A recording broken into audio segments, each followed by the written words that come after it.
దసరా నవరాత్రుల్లో భాగంగా విజయవాడ కనకదుర్గ అమ్మవారు 3వ రోజు అన్నపూర్ణాదేవిగా అవతరించారు. అమ్మవారి అవతారంలో అన్నపూర్ణాదేవి రూపం విశిష్టమైంది.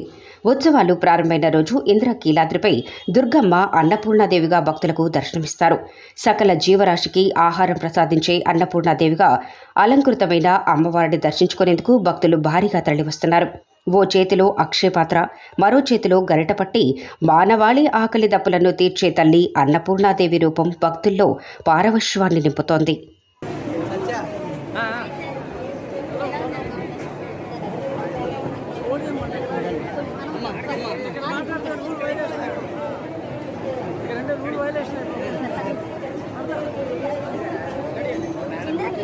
అమ్మవారి ఆలయంలో దసరా శరన్నవరాత్రి వేడుక. నమస్కారం.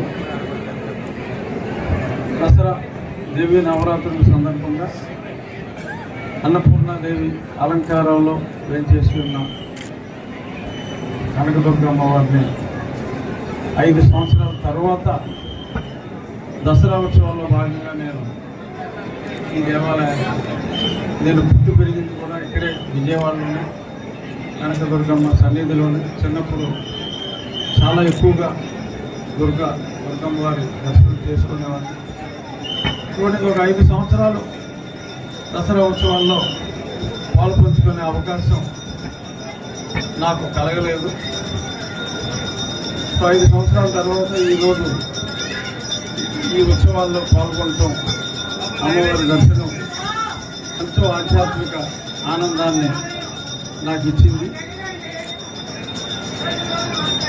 మళ్ళీ ఎటువంటి అవరోధాలు కలగకుండా ప్రతి సంవత్సరం దసరా ఉత్సవాల్లో దర్శన భాగ్యం కలిగించమని కనకదుర్గ అమ్మవారిని మనసారా ప్రార్థించాను.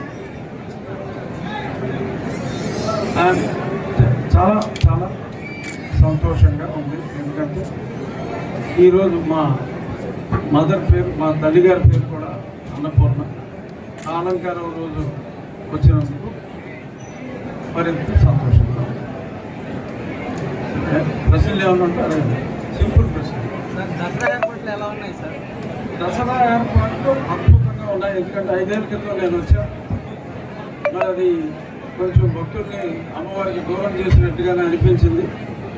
ఇప్పుడైతే ఆ నెంబర్ ఆఫ్ రోస్ విషయంలో కానీ, అందరికీ షేడ్ క్రియేషను, అన్నిటిలోనూ కూడా చాలా శ్రద్ధ పెట్టి ఏర్పాట్లు చేసినట్టు స్పష్టం అవుతుంది.